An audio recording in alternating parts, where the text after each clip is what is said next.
निभा के सास ससुर उसके देवर की शादी की जिम्मेदारी उसे सौंपकर इस दुनिया से रुखसत हो गए थे। लेकिन निभा का देवर रुपेश शादी नहीं करना चाहता था। निभा अपने देवर को शादी करने के लिए बार बार मनाने की कोशिश करती। एक दिन निभा अपने देवर के साथ बाजार जाती है। रुपेश, वो देखो कितनी सुंदर लड़की है और संस्कारी भी। अपनी माँ को एक सामान भी नहीं उठाने दिया। अगर वो लड़की मेरी देवरानी बनकर हमारे घर आ जाए तो मेरी किस्मत खुल जाएगी। रुपेश उस लड़की की तरफ देखता भी नहीं है और निभा से कहता है, ओफो भाभी, मैंने आपको कितनी बार कहा है कि मुझे शादी नहीं करनी है। रुपेश, अब घर का काम मुझसे अकेली नहीं होता। मुझे भी तो कोई चाहिए जो घर के काम में मेरा हाथ बटाए। भाभी, घर का काम करने के लिए मैंने एक नौकरानी से बात कर ली है। वो कल सुबह से काम पर आएगी और घर का सारा काम करेगी।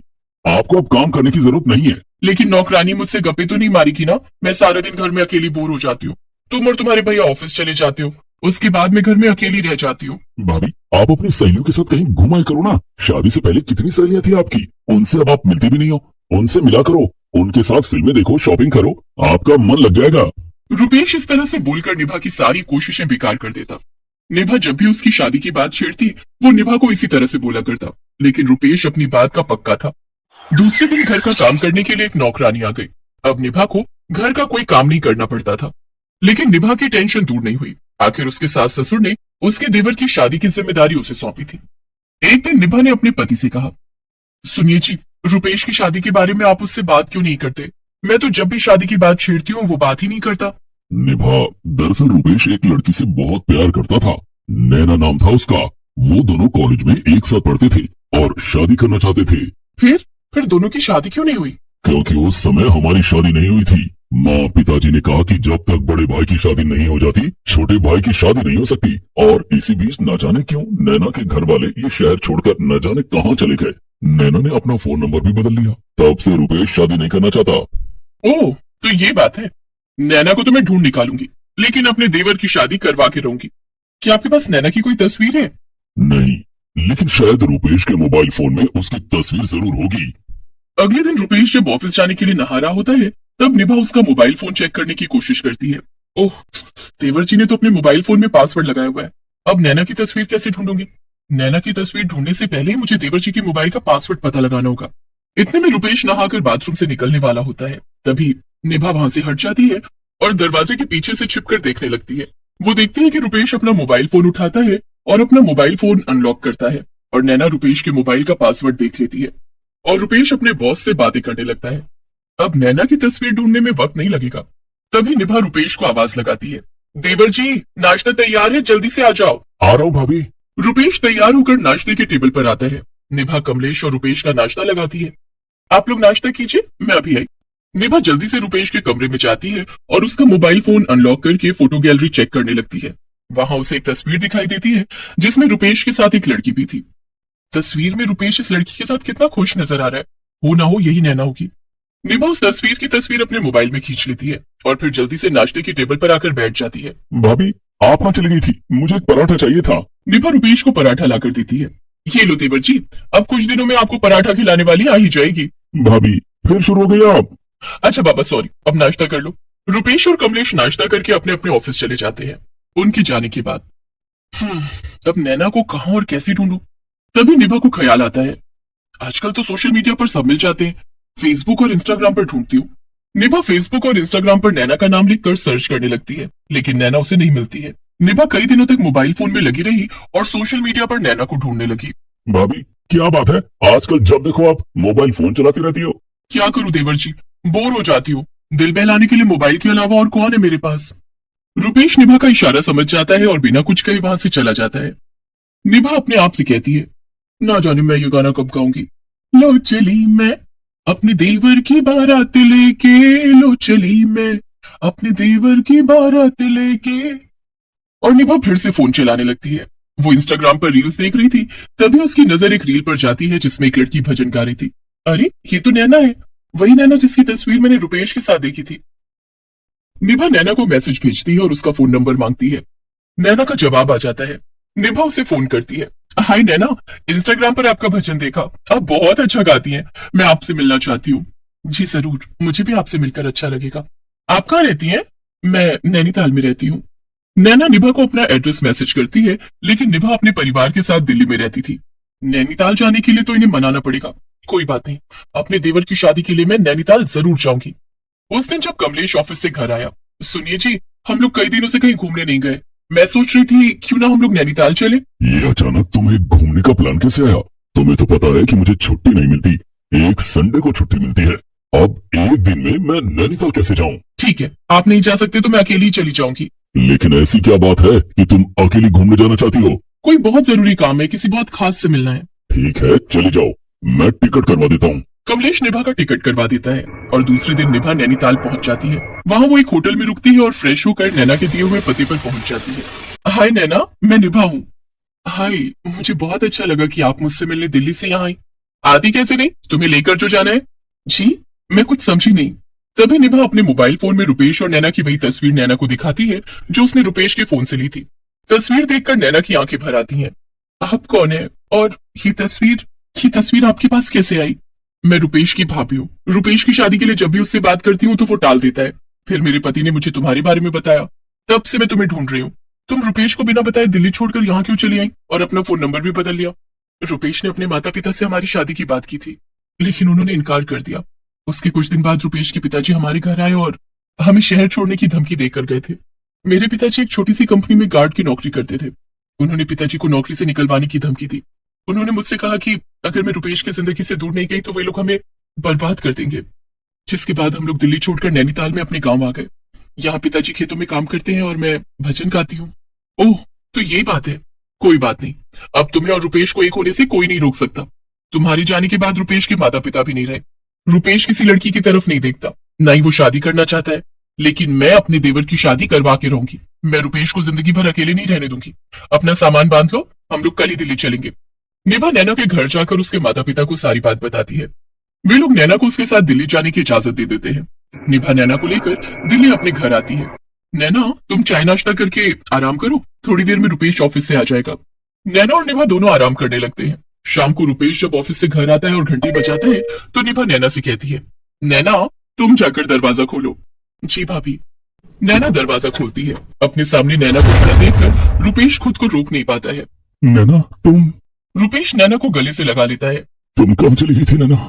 मैंने तुम्हें कहाँ कहाँ नहीं ढूंढा, लेकिन तुम यहाँ कैसे आई?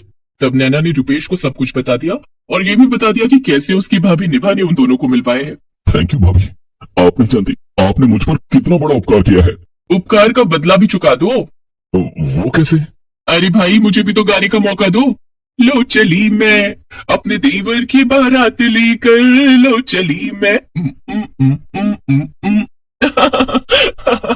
निभा के गाने पर सब हंसने लगते हैं। उसी समय कमलेश भी आ जाता है। निभा उसे सारी बात बता देती है और कुछ ही दिनों में निभा अपने देवर रुपेश की शादी नैना से करा देती है। मनीषा किसान रामशरण की बेटी थी। वो भोलापुर गांव में सरकारी स्कूल में पढ़ती थी। मनीषा के पिताजी रामशरण का अपना छोटा सा खेत था जिसमें वो खेती करते और अपना अनाज साहूकार को बेचते थे। 11 साल की मनीषा अपने माता पिता के साथ खेती में उनकी मदद भी करती थी। तीनों की मेहनत के कारण उनके खेतों के अनाज काफी अच्छे होते थे। रामशरण का खेत तो काफी उपजाऊ है, अगर ये खेत मुझे मिल जाए तो मैं माला माल हो जाऊंगा। साहूकार रामशरण के खेत के कागजात पर धोखे से रामशरण का अंगूठा लगवा लेता है और खेत अपने नाम करवा लेता है। अगले दिन जब रामशरण अपनी पत्नी चंदा और बेटी मनीषा के साथ अपने खेत पर काम करने जाता है तो साहूकार के आदमी उसे खेत में घुसने नहीं देते हैं। कहाँ घुसे जा रहे हो? अपने खेत में जा रहा हूँ, फसल बुआई करनी है। तुम्हें पता नहीं है क्या, ये खेत अब साहूकार का है। तुमने खुद ये खेत उसके नाम किया है। नहीं नहीं मालिक, मैंने ऐसा कुछ नहीं किया। जो भी हो, तुम इस खेत में नहीं जा सकते, मालिक का हुक्म है। रामशरण समझ जाता है कि साहूकार ने उसका खेत हड़प लिया है। इसी तरह साहूकार ने गांव के और भी भोले भाले लोगों का खेत हड़प लिया था।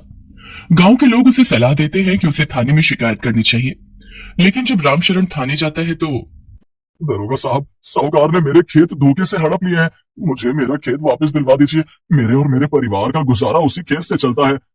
लेकिन साहूकार रसूखदार था और उसने दारोगा को उसके खिलाफ कुछ कार्रवाई नहीं करने के लिए पहले ही पैसे दे दिए थे। तुमने अपनी मर्जी से अपना खेत साहूकार के नाम किया है, अब कुछ नहीं हो सकता। दरोगा रामशरण की बात भी नहीं सुनता है और रामशरण को धमकी देकर थाने से भगा देता है। रामशरण के साथ चंदा और मनीषा भी थाने गए थे। दरोगा की हरकत देखकर मनीषा को बहुत गुस्सा आता है। तीनों घर आ जाते हैं। तू खेत वापस कैसे लेके बेटी? साहूकार बहुत रसूखदार है, हमारा उससे कोई मुकाबला नहीं है।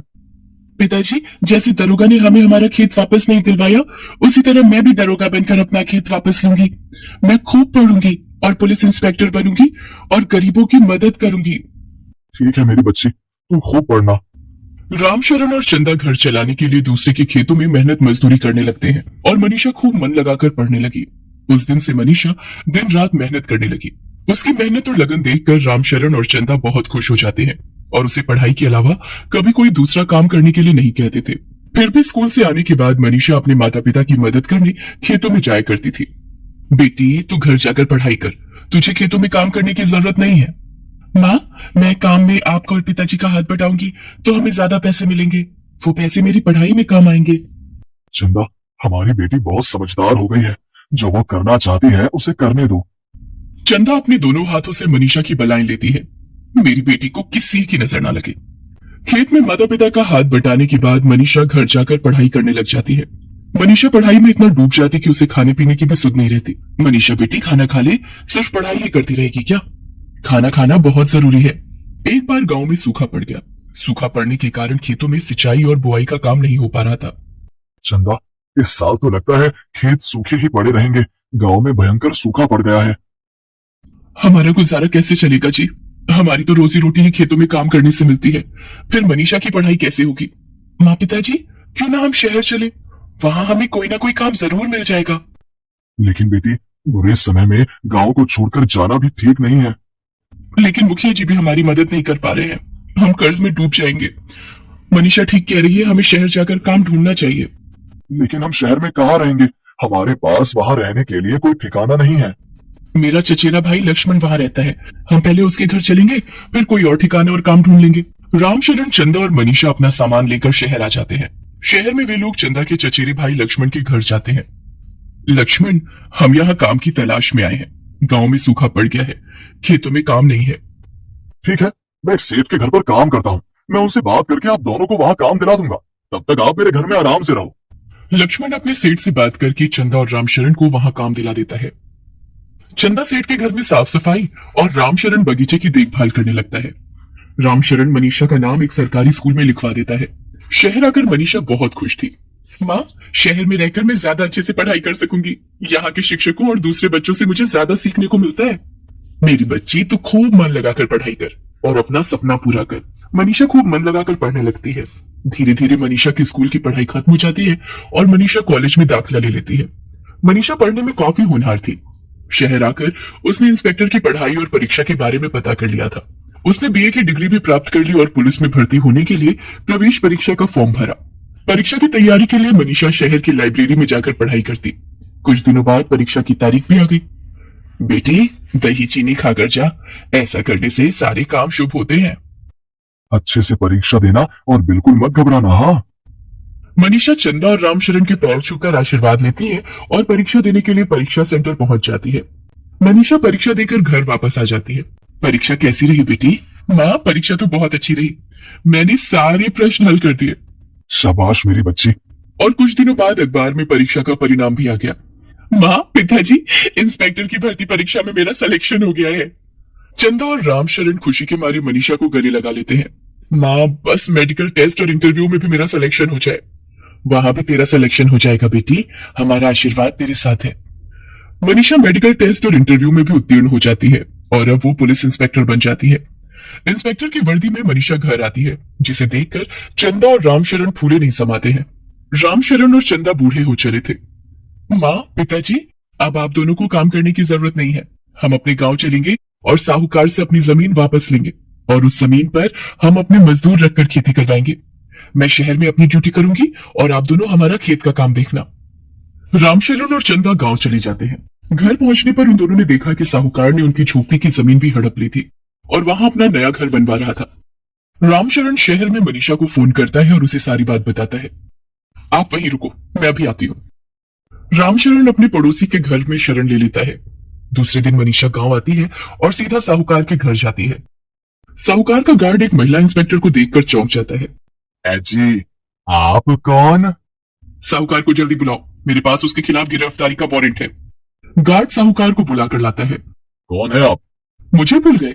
मैं रामशरण और चंदा की बेटी मनीषा हूँ, जिसका खेत और घर तूने हड़प ली। अब चल थाने। मनीषा साहूकार के हाथ में हथकड़ी लगाकर उसे घसीटते हुए गाड़ी में बैठाती है और उसे थाने ले जाती है। मुझे छोड़ दो, मैं तुम्हारा खेत और जमीन दोनों वापस कर दूंगा। वापस तो तुझे करने ही पड़ेंगे, लेकिन गांव के दूसरे लोगों के खेत और जमीन जो तूने हड़पी है वो सब वापस करने पड़ेंगे, नहीं तो धोखाधड़ी और जालसाजी के केस में तू जेल जाएगा। साहूकार हाथ जोड़कर बोलता है। मैं सबका खेत और जमीन वापस कर दूंगा, मुझे जाने दो। लेकिन मनीषा साहूकार की एक नहीं सुनती और उसे जेल भेज देती है। साहूकार रामशरण के अलावा दूसरे ग्रामीणों की खेत और जमीन वापस कर देता है। साहूकार को उसके किए की सजा मिल गई थी और मनीषा एक मेहनती और ईमानदार इंस्पेक्टर बन गई थी। गांव वाले मनीषा की बहुत इज्जत करते और उसे इंस्पेक्टर बिटिया कहकर बुलाने लगे। Please subscribe this channel.